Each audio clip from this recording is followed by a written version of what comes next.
का संगठन, composition of blood. तो देखिए रक्त में क्या क्या होता है वो मैं आपको बताने जा रहा हूं। यहां पर रक्त के दो भाग होते हैं, ठीक है। एक है प्लाज्मा और दूसरा है संगठित पदार्थ।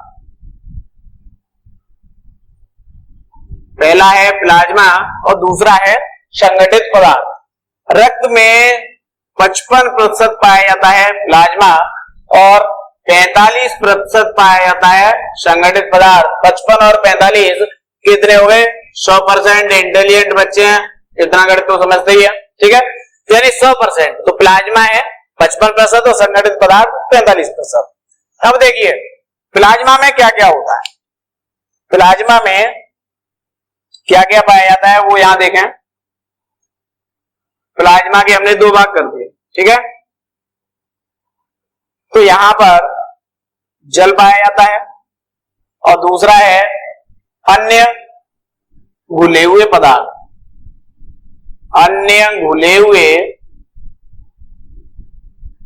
पदार्थ, ठीक है। तो यानी प्लाज्मा में क्या क्या है? जल है, कितना है? 90 से 92%। अन्य घुले हुए पदार्थ कितने हैं? 8 से 10%, ठीक है। अन्य घुले हुए पदार्थों में क्या होता है? जल में क्या होता है? जल में तो जल ही होता है भाई, H2O, ठीक है। तो अन्य घुले हुए पदार्थ में क्या है ये देखिए। अन्य घुले हुए पदार्थ भी दो प्रकार के हैं। अन्य घुले हुए पदार्थों में सबसे पहले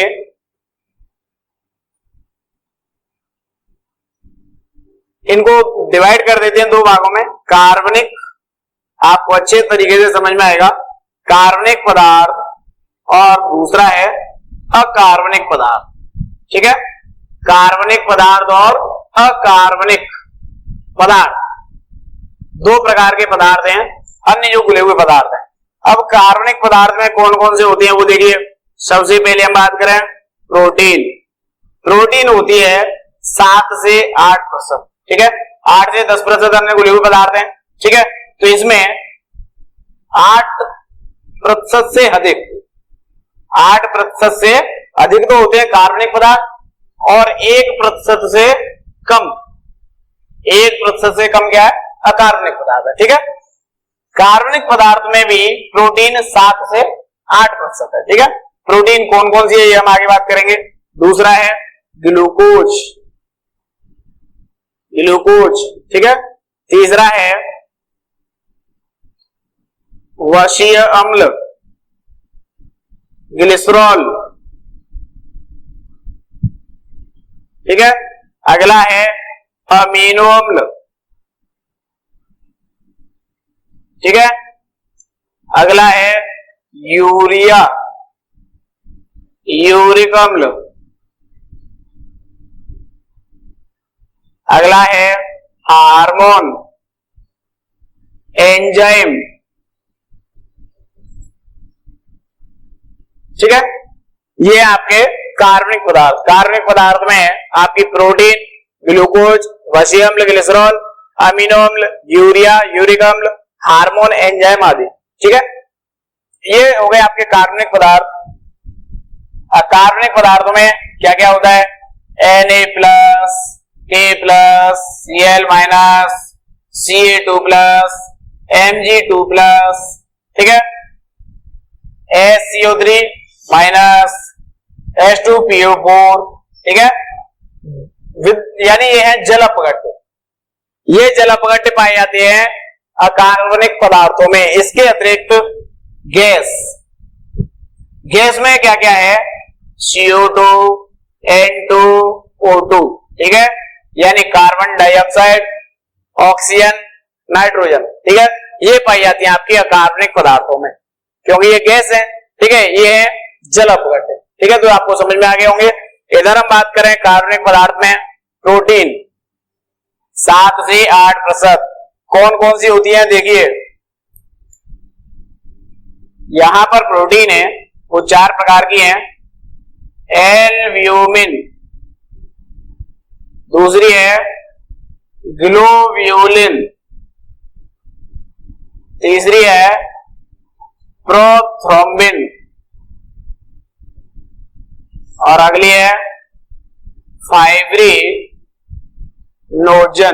ठीक है, albumin, globulin, prothrombin, fibrinogen. Albumin है 4.5% पाई जाती है, ग्लोब्यूलिन है 2.5% पाई जाती है, प्रोथ्रोम्बिन 0.3% पाई जाती है और फाइब्रिनोजन है ये अल्प मात्रा में पाई जाती है। ठीक है, तो आपको समझ में आ गया होगा प्रोटीन कौन कौन से हैं, एल्ब्यूमिन, ग्लोब्यूलिन, प्रोथ्रोम्बिन और फाइब्रिनोजन। ठीक है, ग्लूकोज होता है वो केवल 0.1% होता है। ठीक है, 0.1%। वशिय अम्ल ग्लिसरॉल है ये 0.5% होते हैं। अमीनो अम्ल है 0.04% होता है। यूरिया यूरिक अम्ल है 0.04% होता है और हार्मोन एंजाइम ये भी अल्प मात्रा में होते हैं। ठीक है, तो आपको समझ में आ गया होगा कि किस तरीके से कार्बनिक पदार्थ हैं वो कौन कौन से हैं और क्या क्या होता है। तो हम बात कर रहे हैं यहाँ पर प्लाज्मा की। प्लाज्मा क्या होता है, आप प्लाज्मा को समझिए पहले, ये अपने आप समझ में आ जाएंगे प्लाज्मा क्या है। मैं आपको एक एग्जांपल देके बताता हूं। प्लाज्मा एक नींबू की शिकंजी की तरह, आपने नींबू की शिकंजी गर्मियों में पी होगी। नींबू की शिकंजी कैसे बनाते हैं आप ये दिमाग में लाओ, प्लाज्मा अपने आप आपके दिमाग में आ जाएगा। नींबू की शिकंजी में सबसे ज्यादा क्या होता है, जल। यानी क्या करते हैं हम गिलास को लेकर के भर लेते हैं। ठीक है, चाहे उसमें बर्फ डाल लें वो भी एक जल का ही रूप है। ठीक है, चाहे उसको पानी से भर लें तो 90 से 92% क्या ले लेते हैं उसमें, जल। ठीक है, उसके बाद उसमें फिर क्या डालेंगे, शक्कर, चीनी डालेंगे, क्या है वो कार्बनिक।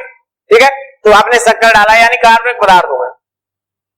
ठीक है, यानी नींबू डाला तो ये सारी चीजें आ रही हैं वो किसके अंदर आएंगी, नींबू डाला, नमक डाला, शक्कर डाली, ये सब कार्बनिक और अकार्बनिक पदार्थों के रूप हो गए। ठीक है, यानी कहने का मतलब प्लाज्मा एक पीले रंग का द्रव होता है नींबू की शिकंजी की तरह। जिस तरीके से उसमें सबसे ज्यादा क्या होता है, जल होता है और अन्य घुले हुए पदार्थ होते हैं, शक्कर डालते हैं, नमक डालते हैं, ठीक है, नींबू डालते हैं। इसी प्रकार से हमारे प्लाज्मा में कार्बनिक और अकार्बनिक पदार्थ घुले हुए होते हैं। ठीक है, और कार्बनिक पदार्थ में प्रोटीन, ग्लूकोज, वशिय अम्ल ग्लिसरॉल, अमीनो अम्ल, यूरिया यूरिक अम्ल, हार्मोन एंजाइम पाए जाते हैं। ठीक है, और अकार्बनिक पदार्थ में जल अपघट्य हैं जैसे sodium, potassium, chloride ion, calcium, magnesium ion है, बाइकार्बोनेट, ठीक है, फॉस्फेट आयन, ये सब पाए जाते हैं अकार्बनिक पदार्थ के रूप में। ठीक है, अब मैं आपको आगे बता दूं कि ये जो कार्बनिक पदार्थ हैं ये कार्य क्या है, इनका कार्य क्या है। ठीक है, उसके बारे में बताएंगे। तो प्लाज्मा को आपको अच्छे तरीके से याद रखना है कि प्लाज्मा का जो कलर होता है वो कैसा होता है। ठीक है, तो आप यहां याद रखेंगे प्लाज्मा हल्के पीले रंग का द्रव होता है। ठीक है, प्लाज्मा क्या होता है, हल्के पीले रंग का द्रव होता है जिसमें आप बोलोगे कि 90 से 92% जल और 8 से 10% अन्य घुले हुए पदार्थ पाए जाते हैं। ठीक है, इसके बाद में फिर कार्बनिक पदार्थ और कार्बनिक पदार्थों की बात करेंगे। कार्बनिक पदार्थ है ये इधर वाले हैं, कार्बनिक पदार्थ उधर है, इनको हम हटा देते हैं जिससे आप इनके कार्यों के बारे में जान सके कि ये क्या क्या कार्य करते हैं। तो देखिए, सबसे पहले प्रोटीन की बात बाद में करेंगे डिटेल में। ग्लूकोज के बारे में बता देता हूं कि ग्लूकोज क्या कार्य करता है। ग्लूकोज कोशिकीय ईंधन, कोशिकीय ईंधन के रूप में कार्य करता है ग्लूकोज, यानी आपको ऊर्जा देने का। आपके शरीर में आप भोजन ग्रहण करते हैं, जो भी 50-40 किलो जितना भी खाना खा लेते हो आप, ठीक है कि नहीं, एक दिन में, ठीक है, जितना भी खाते हैं, 2-4 रोटी खाते होंगे, तो उसमें जो भोजन है वो गया आपके शरीर में। ठीक है, अब शरीर में भोजन गया तो वो जाकर के लास्ट में टूट जाता है ग्लूकोज में। तो ग्लूकोज जाकर के ऑक्सीजन की उपस्थिति में जब टूटेगा, ठीक है, ग्लूकोज का सूत्र जो है वो क्या होता है, C6H12O6। ठीक है, ये जाकर के ऑक्सीजन की उपस्थिति में टूटता है तो आपको ऊर्जा मिलती है और अन्य CO2 H2O बन जाते हैं। ठीक है, तो ऊर्जा जो मिल रही है, तो इसलिए ये किसके रूप में कार्य कर रहा है, कोशिकीय ईंधन के रूप में। ठीक है, वशिय अम्ल ग्लिसरॉल है, ये आपको क्या देते हैं, पोषण, तो ये पोषक पदार्थ है। ठीक है, अमीनो अम्ल क्या है, ये भी पोषक पदार्थ के रूप में कार्य करता है, पोषक पदार्थ, ठीक है।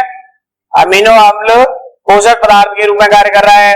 ये देखिए आपको यूरिया, यूरिक अम्ल ये क्या है, ये आपके शरीर के लिए लाभदायक नहीं है भैया।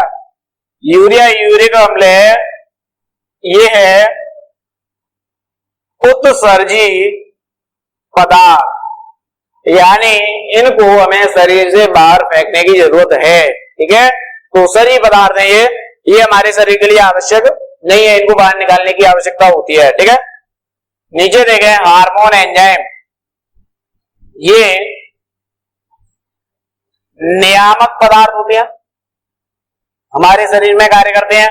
इनको जैव उत्प्रेरक भी कहते हैं, जैव उत्प्रेरक, यानी ये उत्प्रेरक के रूप में भी कार्य करते हैं, यानी उत्प्रेरक के रूप में कार्य करते हैं, इन्हें जैव उत्प्रेरक भी कहा जाता है, ठीक है। हार्मोन एंजाइम जैव उत्प्रेरक भी कहलाते हैं और ये नियामक पदार्थ होते हैं, ठीक है। तो आपको अच्छे तरीके से समझ में आ गया होगा। ग्लूकोज कोशिकीय ईंधन के रूप में कार्य करेगा, वशीय अम्ल ग्लिसरॉल है पोषक पदार्थ, अमीनो अम्ल पोषण देंगे, ठीक है। यूरिया यूरिक अम्ल उत्सर्जी पदार्थ के रूप में मिलेगा, इसको बाहर निकालना है। और हार्मोन एंजाइम है ये जैव उत्प्रेरक के रूप में हमारे शरीर में कार्य करते रहते हैं, ठीक है। तो इस तरीके से यहां तक आपको समझ में आ गया होगा। इसके बाद में मैं बात करने जो जा रहा हूं वो प्रोटीन के बारे में। प्रोटीन क्या क्या कार्य करती है हमारे शरीर में, ठीक है। तो इसको आपको समझना है। यहाँ पर दिमाग को लगाइए इधर, ठीक है। 100 में से 100 नंबर चाहिए, तो दिमाग को कंसंट्रेट करके बिल्कुल एक जगह पर रखें, पढ़ाई पर ही रखें, ठीक है। इधर उधर नहीं, ऐसा नहीं कि बॉडी ब्रेन माइंड एब्सेंट, दिमाग कहीं और चल रहा है और बॉडी से हम वीडियो देख रहे हैं, ऐसा नहीं होना चाहिए, ठीक है। पूरा दिमाग फोकस करिए। देखिए तो यहाँ पर जो एल्ब्यूमिन है, एल्ब्यूमिन प्रोटीन है, ये 4.5% पाई जाती है। कार्य क्या करती है, रक्त को गाढ़ा बनाने का, रक्त गाढ़ा बनाना, यानी रक्त को गाढ़ा बनाने का कार्य करती है, ठीक है। कौन सी प्रोटीन, एल्ब्यूमिन 4.5% होती है, इसके द्वारा रक्त को गाढ़ा बनाया जाता है, ठीक है। यानी कहने का मतलब maintain blood colloid osmotic pressure, BCOP maintain करती है, रक्त को गाढ़ा बनाती है, यानी रक्त में क्या करती है, सांद्रता बढ़ा देती है, गाढ़ा कर देती है उसको, रक्त को, ठीक है। ये protein blood colloid osmotic pressure को मेंटेन करने का कार्य करती है। अब क्या होगा, यदि इस प्रोटीन की हो जाए कमी, ठीक है, कमी हो गई किसकी, प्रोटीन की, एल्ब्यूमिन प्रोटीन की कमी हो गई, और कमी दो प्रकार से हो सकती है। दो प्रकार कौन कौन से हैं वो देखिए। एक तो हो सकती है लीवर डैमेज होने से, लीवर डैमेज यानी यकृत खराब हो गया,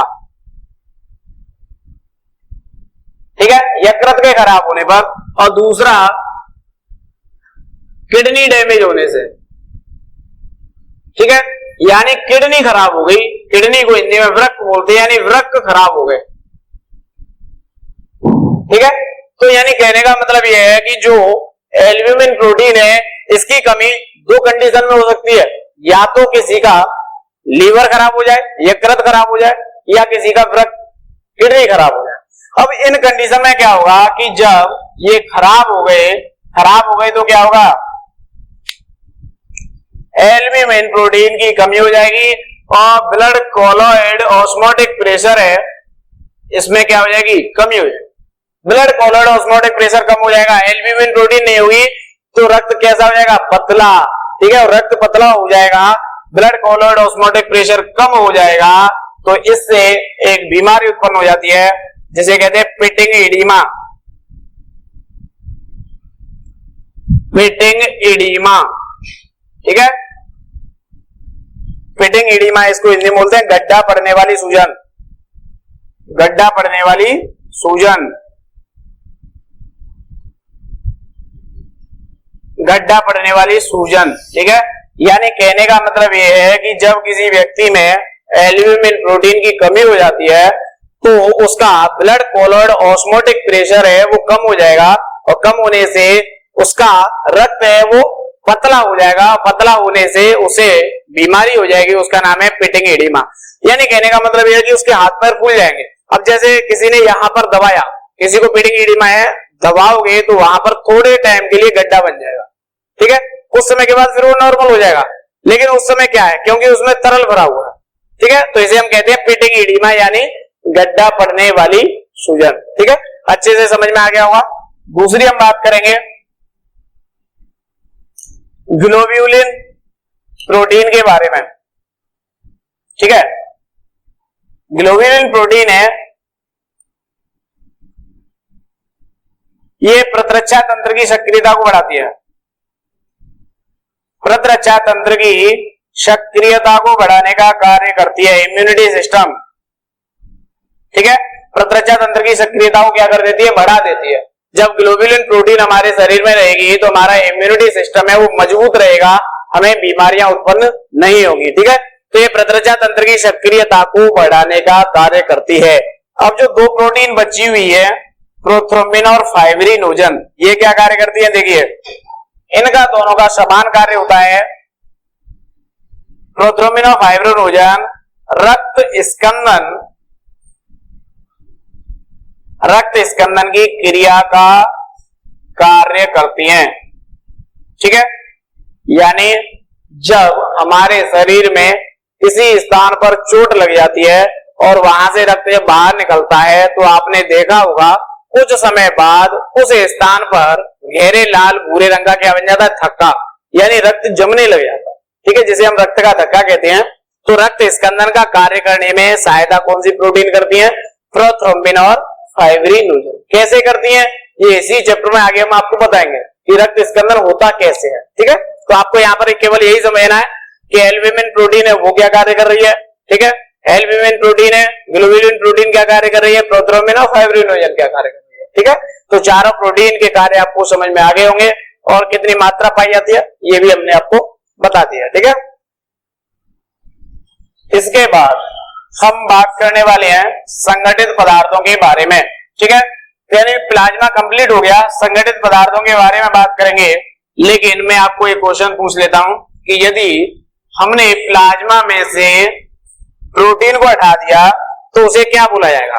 आपको मैंने अभी बताया था कि प्लाज्मा में प्रोटीन है, ठीक है, ये प्लाज्मा है, प्लाज्मा में से हमने प्रोटीन को बाहर निकाल लिया, प्रोटीन को बाहर निकाल दिया, ठीक है, यानी जिसको हम बोलते हैं प्रोटीन रहित प्लाज्मा, क्या बोलते हैं, प्रोटीन रहित प्लाज्मा।